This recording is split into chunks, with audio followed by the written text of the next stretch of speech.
Greetings, I'm Melissa and I will guide you through drawing realistic eyes with a surprised or shocked expression. Let's dive in. To draw surprised-looking eyes, you want to capture the wide-eyed, open expression typically associated with surprise or shock. Begin by marking the distance between the eyes. Use a ruler to measure and create two small tick marks 2 inches apart. This represents the space between the eyes. Next, from the left tick mark, measure and add another tick mark 2 inches to the right. This gives you the position for the second eye. Do the same on the left side. Using a light touch with an HB pencil, start shaping the right eye. The upper curve of the eye should be more pronounced than the lower curve, forming a rounded, alert appearance. At this stage, keep it loose. This is your initial outline. For precision, draw a horizontal guideline connecting the top and bottom of the right eye to the left eye's position. This helps ensure the eyes are aligned and proportional. With the guideline in place, begin shaping the left eye, mirroring the rounded, open look of the right eye. Once you've sketched the initial eye shapes, you can fine-tune them further. To better define the corners of the eyes, lightly narrow them for a more precise shape. I'll darken these lines slightly so you can see them more clearly before continuing with the rest of the details. When drawing the iris, leave space above it to emphasize the wide-eyed, surprised look. The upper eyelid will be noticeably raised, exposing more of the white part of the eye. Position the iris and pupil centrally within the eye to convey a direct gaze, as if the person is staring at the source of the surprise. Keep your lines light to allow for adjustments later. Sketch gently curved lines at the inner corners of the eyes. Begin shaping the upper eyelid, giving it some thickness for realism. The lower eyelid should be thinner, more like a subtle ledge to balance the overall shape. Light lines give you the flexibility to make corrections without smudging. Now repeat these steps for the left eye, maintaining symmetry and balance between the two. If needed, lightly reposition elements, such as moving the iris and pupil slightly for better alignment. Keeping your initial lines soft will make this easy and clean. Getting both irises to match in size and alignment can be tricky. Use a soft brush to gently wipe away any pencil debris or smudges. This keeps your drawing neat and ensures details remain sharp. Add light, curved lines extending from the corners of the eyes, sloping downward and outward into the cheek area. This helps emphasize the startled expression. Position the eyebrows high above the eyes with a slight arch or curve to convey astonishment. Ensure the distance between the eyebrows and the eyes is greater than usual for a dramatic surprise look. Erase the ruler guidelines used earlier to clean up the workspace and focus on the refined details. Using an HB pencil, lightly go over the lines of the upper eyelids. While the thickness of the lids can be similar, they are rarely identical in shape. Embrace slight asymmetry for realism. Don't press down too hard as we want to avoid a black unnatural line. Begin shading around the perimeter of the iris, creating a subtle thickness without, again, forming a solid dark line. You may need to shade back and forth as you move around it. The bottom of the iris will also be shaded. Lightly shade the pupil, but avoid making it too dark at this stage. Step back and evaluate the overall look before committing to deeper tones. Darken the line above the pupil if needed, ensuring it enhances the focus and depth of the eye. Shape and define the corners of the eyes with gentle precision.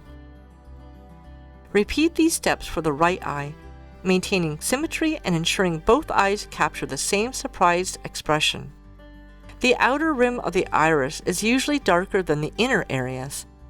Shade it with more precision to add definition.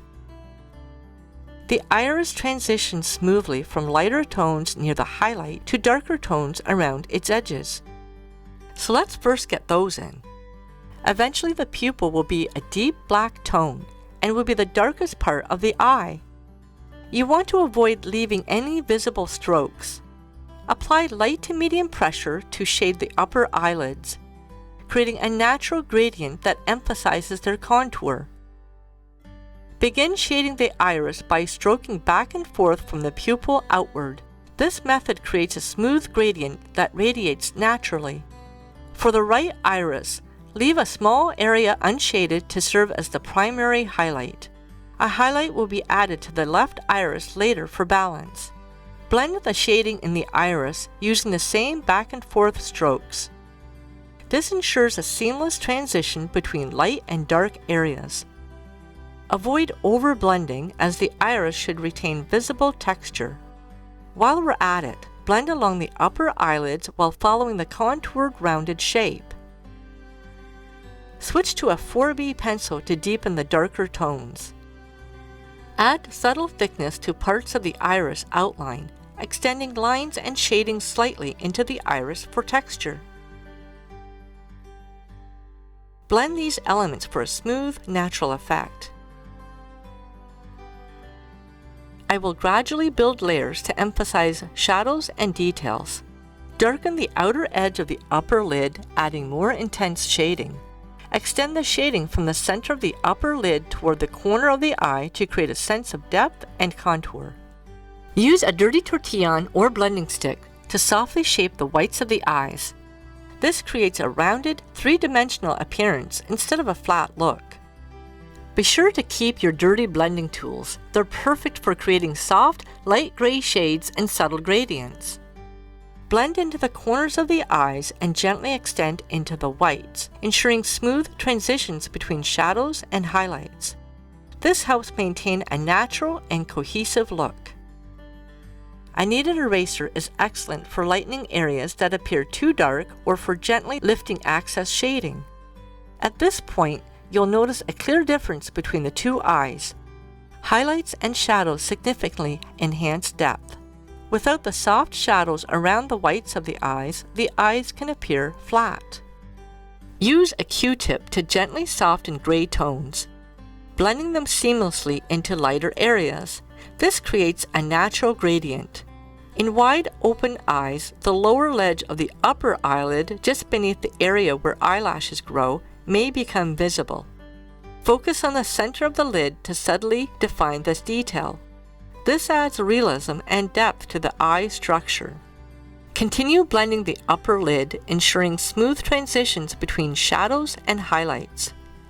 Bring out the lower lid by softly shading and blending. Use a pencil eraser to add fine highlights around the iris. Create small, light lines radiating from the pupil to enhance the eye's texture and realism.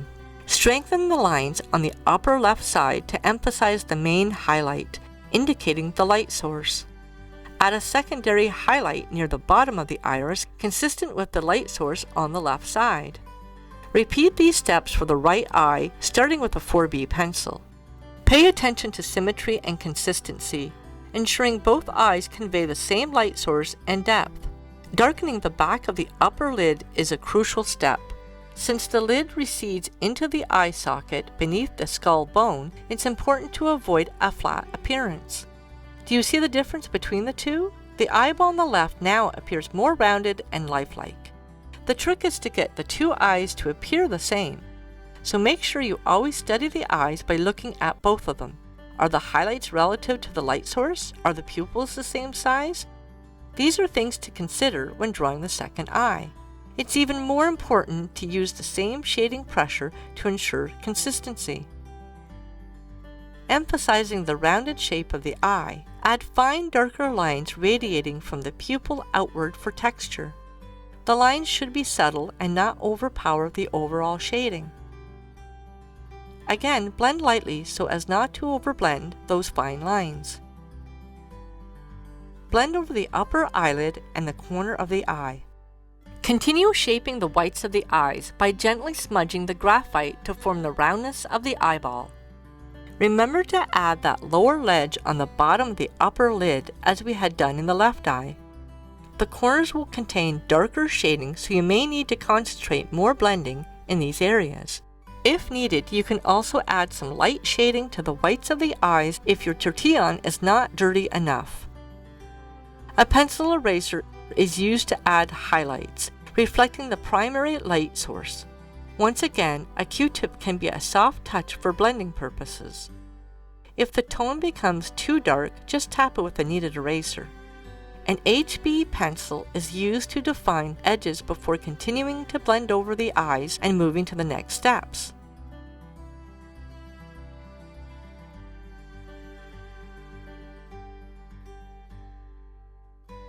Lightly sketch the lines beneath the lower lid. Follow the natural contour of the eye, slightly curving the lines outward as they extend.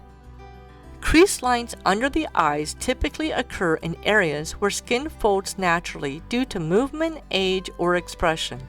Lightly shade by following this contour direction. I will go back to emphasize these creases later. As I begin forming around the eye, I will keep the shading light and will focus on shadowed areas later. Shading around the eyes is essential for creating depth, realism, and a sense of emotion. The light source will dictate where the shadows and highlights fall around the eyes. Gradually build depth in shadowed areas extending from the corner. As the space between the eyes will be the bridge of the nose, I will move into this area to begin the shading. Notice how I'm shading vertically with staying with the contour shape of the nose. In the middle of the nose, start shading using slightly more pressure.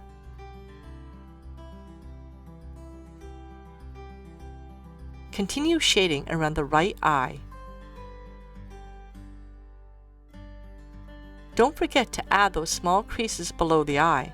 Keep them light and don't press down too hard. Using a tissue wrapped over your first finger, blend in the shading to form the skin tones. I always use a tissue as it creates a softer look and prevents any harder smudges by using blending sticks. You will notice a smoother transition between light and dark tones, but if the tissue gets too dark, be sure to switch to another clean area. Blend with a light pressure to avoid smearing or lifting too much graphite.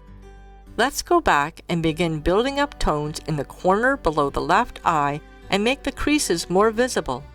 Notice how I will also make sure the area below the lower lid is added as well. Blend lightly. This can help to push the graphite into the paper and maintain its darkness. Continue shading by forming around the bone structures of the eye socket, and keep in mind where the light source is casting over. Even areas on the lower lid will have shadows on them. These are curved and rounded areas too. Continue blending with emphasizing shadowed areas. The darker curved areas on the upper lid will be where the lid is over the eyeball. This area is recessed and naturally darker.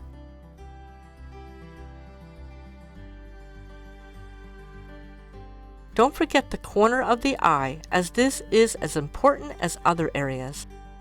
As I add shading, yours may be already dark enough in these shadowed areas. I want to really emphasize the light source and the mood. I can see the surprised look of fear or shock in their eyes.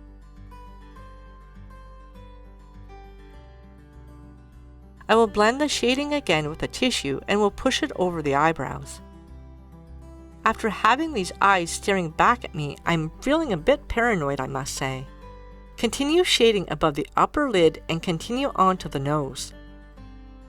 This area shouldn't be one tonal range, or it will appear flat. Since this is the bridge of the nose, it should appear raised up between the eyes. See how the light source is casting on its left side.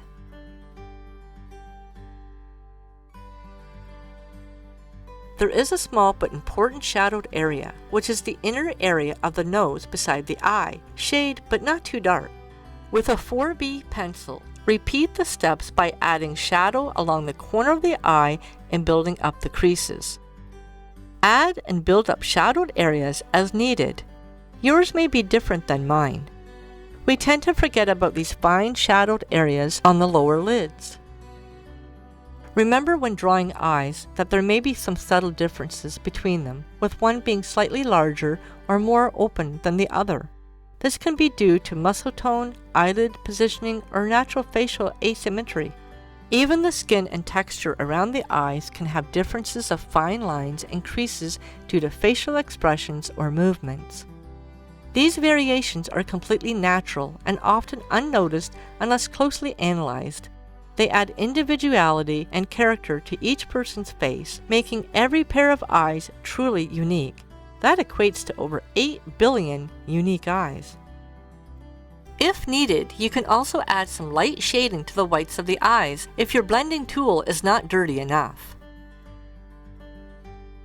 Another great tool you can use is a mechanical pencil. These are excellent tools to use for very fine details, so if you have one, be sure to use it too. And don't worry if you don't have one either. I just thought I would put it out there how these are great tools to add to your drawing supplies. A pencil eraser or clickable eraser are also great tools to have to add fine line highlights. They can get into tight and small areas, whereas a larger clickable cannot.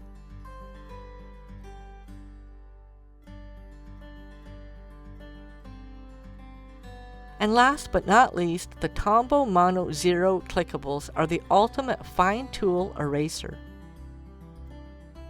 We get into the stage of having to switch back and forth to erasing, shading, and blending as we work on final stages of the skin tones. You'll have to decide what touch-ups you will need to make on your drawing, as your shading pressures can be different. By adding subtle shadows to this area, you create the illusion of depth and curvature. Use a circular motion for a smooth and even blend. This technique works well for rounded shapes such as eyes or cheeks. For straight gradients, move the tissue in the same direction as your pencil strokes to maintain consistency. Let's build up darker values even more using a 6B Staedtler Mars Black pencil. These pencils will create a rich black matte finish. Just look at how dark the pupil gets. Notice how sharp I have my pencil. It has a needlepoint tip so I can get into these small areas. Now to work up the perimeter around the eyes. I still want to have the gray tones of the graphite in the shades of the iris, so I'll add some textured lines with the black pencil, and just a touch around the pupil. I have talked about this back part of the upper lid as it recedes into the eye socket beneath the skull bone. It's important to avoid a flat appearance. In truly black areas such as the pupil, I'm adding more pressure but will back off on the pressure when adding light shading or along the lower lid. The trickiest part of all is doing the eyelashes, so I will begin with using an HB pencil to stroke them in first before switching to the black pencil. Typically, you can dive right in to using the black pencil if you're comfortable enough, but I will show you how you can create a template of lashes before darkening them up.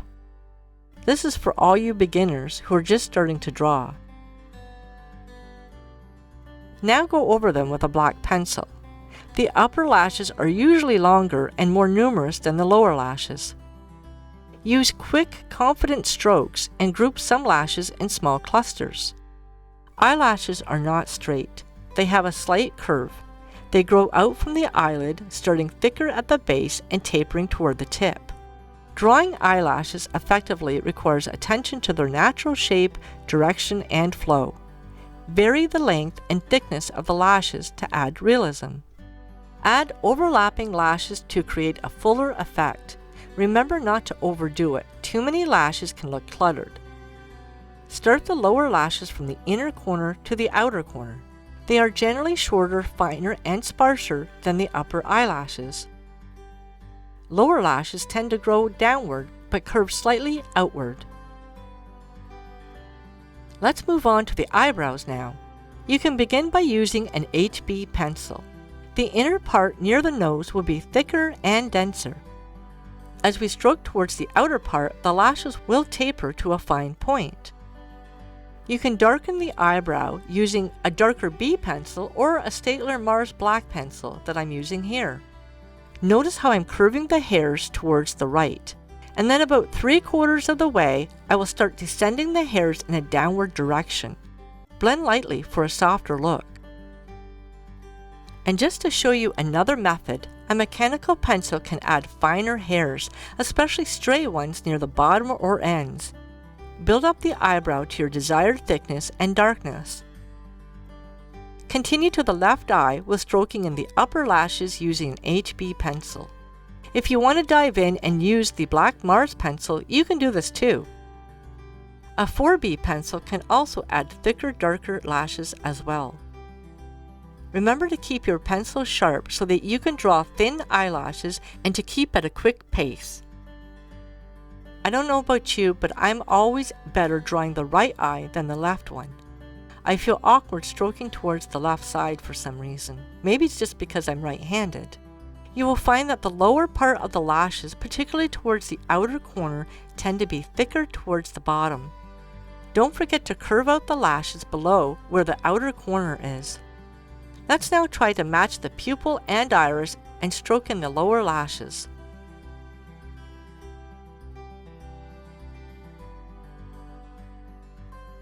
Continue to the eyebrow to stroke in the hairs using an HB pencil. This time we will be stroking the hairs towards the left side. And again, about 3/4 of the way, I will descend the hairs downwards towards the left side, tapering to a fine point. I would be more reluctant to use a Black Mars pencil when creating light blonde eyebrows, but in this case the eyebrows would be pretty dark.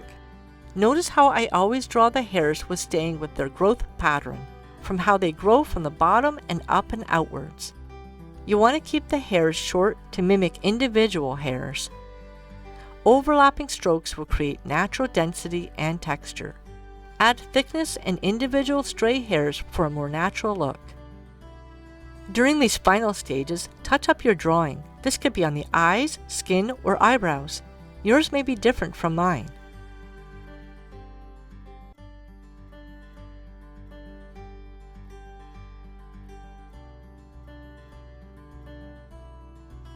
Notice how I'm adding small highlights casting on the eye.